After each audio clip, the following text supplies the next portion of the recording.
Welcome to an instructional video on how to complete FAFSA. This is geared towards those of you who are renewing their FAFSA application for the next year. This is also geared towards Noble alumni, and this is out of the Alumni Success Office. The first step that you'd like to take in completing FAFSA is going to fafsa.ed.gov and then clicking on Return. All right, so if you're a student, then you're going to want to click on Student. Here is where you will enter in your FSA ID and password. If you forgot your FSA ID, make sure that you click on the Forgot Username. It's going to take about 30 minutes, so it's something to consider if you're going to a workshop that you do prior to the workshop. If you're a parent, this is really cool. You can enter in your students' information and you can actually help them from across the country if you can't be right next to them. So this allows you to also edit their application. First thing you're going to want to do is click Accept on the disclaimer, and then make sure that you are either renewing or continuing your application for the 2019 and 2020 year. That's next year. Okay. You're going to want to create a save key, and that can be any digit, any 4-digit. I think something easy like 1, 2, 3, 4 is totally fine, and make sure that you give your parent that save key if they're logging in to help you complete the application at some point. This screen will pop up after you click Submit, and it's just an informational section that you can totally skip by clicking Next. So the first section of the application is student demographic. And here you're just confirming your information, your name, your social security number, birthday.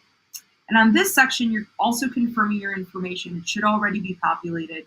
But the thing that you want to make sure that is updated is your home address, your permanent address. Make sure that you're not putting your college dorm address. That is not your permanent address. The next question is your residency. For most of you, you guys are going to remain Illinois residents because you live in Illinois and that's where your permanent address is. For others, if you moved out of the state because of college, that does not mean that your permanent address has changed. But if you moved out of the state with your parents, then yes, your permanent address has changed. All of this, again, stays the same. Just make sure your telephone number is updated. And this portion for your driver's license is totally optional. You don't need to put it in. And just click Next. Here, they're asking about your marital status as of today. So if you plan on getting married in the next couple of years or in the next couple months, doesn't count, whatever it is currently. And now it has your citizenship. This is all information from last year that you already had on there. But if you're a male, make sure that this is selected as yes. The next page that you'll have is your grade level for next year. So this is actually the trickiest part in the demographics section. And this is going to be blank. And so this is for next year. Grade level is not determined by how many years you've been in college, but it's determined on how many credits you've earned, what your status is towards your progress, or what your progress is towards your completion. So if you were a high school student, then your progress is that you've never attended. But if you earned 0 to 30 credits, that means you're a freshman in college. And what you'll want to enter in is 2-year or sophomore. So you could have been in college for 2 years, but not have earned 30 to 60 credits. And it's really, really important that you understand what your status is at your college on whether or not you're a freshman or a sophomore based off of the number of credits that you have. The next question is going to ask about whether or not you're interested in work study. Always click yes. And then there's information already pre-populated about your parents and foster care. This question you have to answer. Have you ever received federal student aid? If you're renewing your FAFSA, that probably means yes, you have received financial aid before. And if you have received financial aid either last year or the years before, they're going to ask you whether or not you've been convicted of the possession or the sale of illegal drugs. The key word here is convicted. Even if you got stopped by the cops and you went to court, doesn't matter if you went to court or you got stopped by the cops, only if you were convicted, okay? If you think that you would answer yes, make sure you contact your alumni counselor and they can help you out. The next section here is asking about your high school. This information should already be in here, but just note, the only option is Noble Street Charter Schools. Even if you went to DRW, Spear, doesn't matter. The only option for you guys is Noble. The next group, or the next selection, is your school selection. That means which college will receive this application. So you should enter in the school that you are currently going to, the school you plan on going to next year, and the school that you maybe plan on going to over the summer. So if you plan on taking some summer classes at the City College of Chicago, you can enter them. You have up to 10 schools that you can enter in. Okay, so search for those codes, search for those schools, and then add them. And then the next question is their housing plan. It's really important to understand the distinction between housing for FAFSA.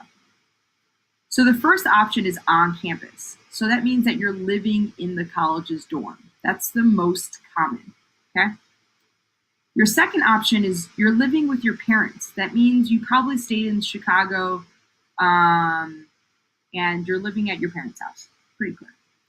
The third option is off campus. Now this is important to distinct. This means you're renting your own apartment. Doesn't mean that you're living with your parents. It also does not mean that you're living in a college's dorm. This is important because they're going to give you money in a different way than they would give you if you were on campus. After you enter in that information, you click. All right, that takes us to our second section, which is dependency. So you're going to want to read through these questions really carefully. 95% of you will say no to every question, and this information is the same from last year. For some of you, though, if you are now at risk of being homeless, or you recently had a child, you got married, or any one of those special circumstances, consult your financial aid office and your alumni coach for these questions. After you answer your dependency questions, you'll receive this information about providing your parents information, financial information. Most of you guys, you're going to remain dependent and you will put in your parents' information. If you really cannot put in your parents' information, contact your alumni counselor and they can help you with your special circumstance. Now is the parent demographics section. So this is really important to understand. Or some of you, if you have two parents and you live with those two parents, this is pretty straightforward. Things are going to remain the same and you'll put their information in. For those of you whose parents are divorced, you need to figure out whose information do you put down. The person you should put down is the person who you live with. That means the person when you go back home during the summer, it's that person. Or it's the parent who provides more than 51% of the support. That means they pay for your tuition, they pay for some of your food and your transportation. Just because a parent claims you on their taxes does not mean that that's the parent who you put down. If dad claims you on your taxes, but you live with mom, you're putting mom down. Also, if your parents recently got remarried to someone else, you're going to have to include your step parents' income in this FAFSA. All right. As of today, what is your parents' marital status? Again, it's as of today. So if your parents got divorced today, then you would put divorced. And then you need to make sure that you put down the month and the year of when that happened. This is the legal marriage of your parents, okay? Now, parent citizenship.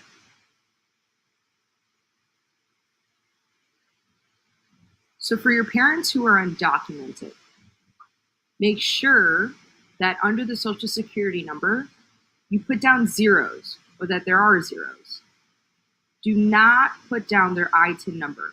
That number starts with a 9, and it will likely be on their taxes. Also, if your parents have deferred action for parental accountability, they'll get a number that looks like a Social Security number. You should also not put that down and just enter in zeros.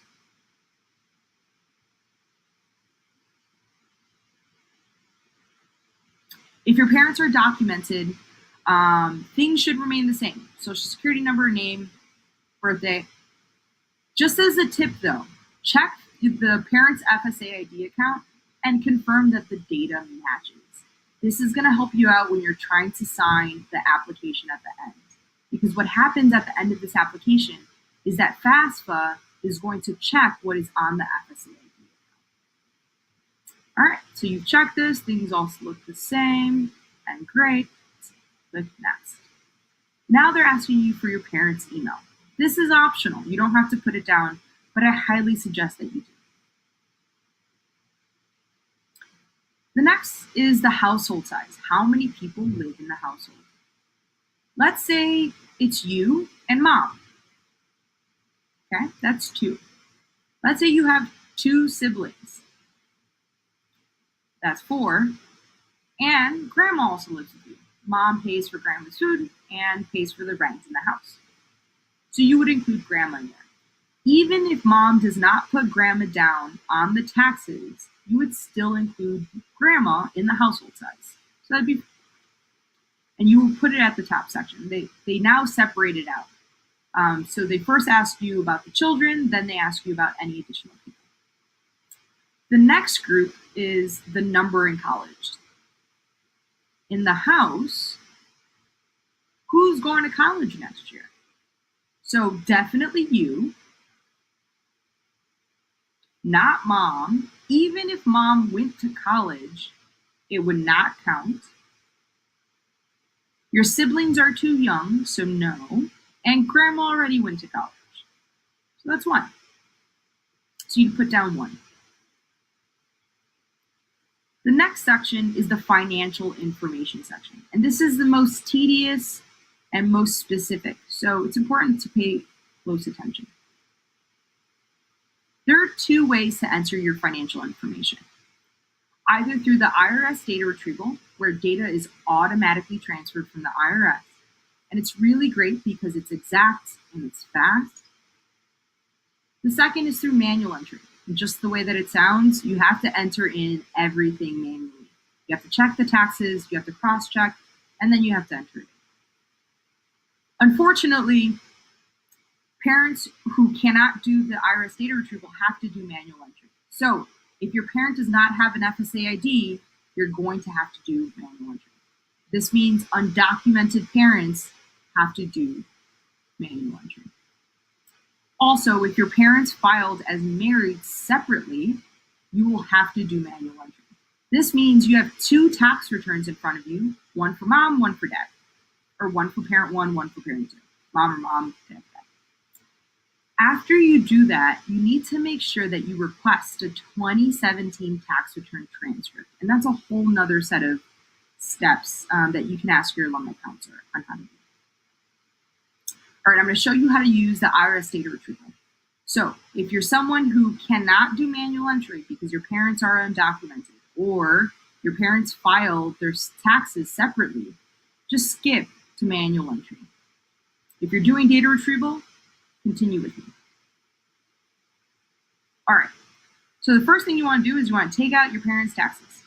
You're going to click on, they've already completed the 2017 taxes, and then you need to find out what their filing status is. So let's pretend this is the tax return transcript. Disregard the fact that it says 2008. That's the only example that I could find. Pretend it says 2017. For 2017, you will find the filing status here, right in the middle. And for this example, it says married filing jointly. So you'll mark that off. After you answer that, they're going to ask you, did your parent file a Puerto Rican or foreign tax return? Most of you guys are going to say no to this question. After you do that, you'll click Link to the IRS. Then you click Proceed to IRS site. You'll enter in your parents' username and your parents' password. Then click Next. If your parent does not have an FSA ID, you can't do this. So you would have to skip the data retrieval. Let's say your parents do have an FSA ID and things worked out. So anything with a red dot, it's actually an asterisk. Anything with an asterisk, you have to fill out. So here they're asking you for the address that's on the 2017 taxes. So if we look at the taxes again, that would be right up here. It needs to look exactly the way that it's written on the taxes. Each one of these lines have to match up exactly. Once they do, click Submit. Then this page pops up. Transfer my tax information. Transfer now. And what you'll see after you transfer is that something will say transferred from the IRS. Great. Then this pops up and it will ask you about a Schedule K-1 Form 1065. For most of you, you will select no. For some of you, for those of you whose parents have a business and that business has a partner, and your parents own half of the business, it's likely that you will have a Schedule K-1. If that's the case, you'll click yes and answer some questions. For most of you guys, click no. If you're curious what this means, click on the little question mark and get more information. All right, now I'm going to talk about manual entry, doing all of this information manually. If you did data retrieval and it works, skip to other information now. So let's pretend you have to do this manually. So again, you already completed the 2017 tax return. And now the next question is, what is your parents' filing status on the tax return? So you want to take out your federal taxes, 2017, and the W-2. And the filing status, again, is right in the center. And you can see what that is. You're going to want to click on Next. After you do that, they're going to ask you, what type of income tax return did your parents file in 2017? So looking at the tax return again, that information is right up here on the left-hand corner. Your options for tax returns are 1040, 1040A, and 1040EZ. Find out what your parents have and then mark it.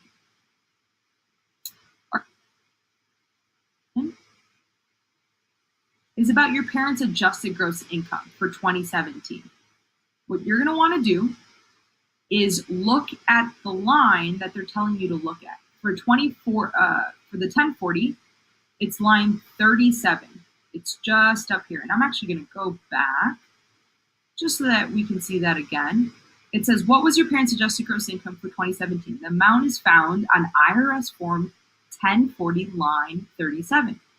So depending on what your form is, they're going to tell you what line to look at. And again, line 37, there it is. All right. Next question. Now they're asking you about your parents' income from working. Let's say in this example, you have two parents who filed jointly, who are working. You're going to want to look at the W-2 and find wages, tips, and compensation. Okay, that's parent one. And this is parent two. Perfect. Great. Click Next. The next question is parents' income tax from 2017. And again, they're looking at line 56 minus 46. So this is a little bit more complicated. This is going to be on page 2 of the taxes, and it's line 56 minus 46. In this example, it's 56 is $481, and line 46 is 4,481. So if you subtract those, it's negative 4,000. Okay? So whenever there's a negative number, a zero, or it's blank, 0. Awesome. Now let's look at line 1040, line 6D. That is on page 1. You're going to look at 6A and go all the way down to D, and then look across, and there's the number. All right, so we're going to add in 4. So now this is other financial information. And what you're going to want to do here is refer to your parents' W-2 or taxes. And when in doubt, look at the question. A lot of times for these questions, it's 0, but read through it. For the first question, they're asking about combat pay. Generally, I haven't seen anyone that gets this, but if your family was in combat and you do get this, ask your family about what that would be for this question. The next one is actually a common issue for our students. So this is asking about grants and scholarships reported on the IRS. So if you get grants and scholarships, generally it doesn't get reported to the IRS, but there's some times that it does. And the college would give your parents a Form 1098.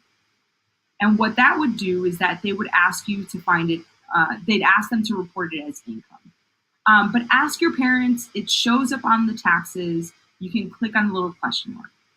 All the other ones are generally 0 or no, but you can read through it and see what's there.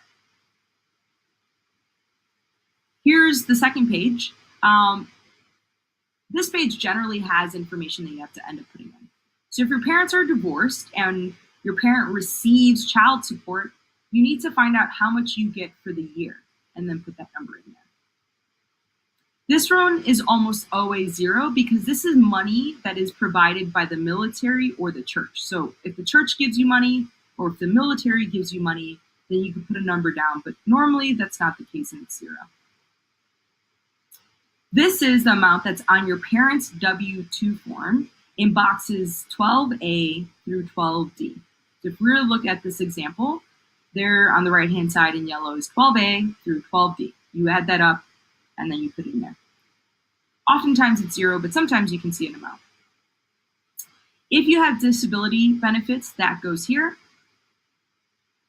And if your parent is a veteran, a VA, they may have money, then you put that in here. But almost always it's 0.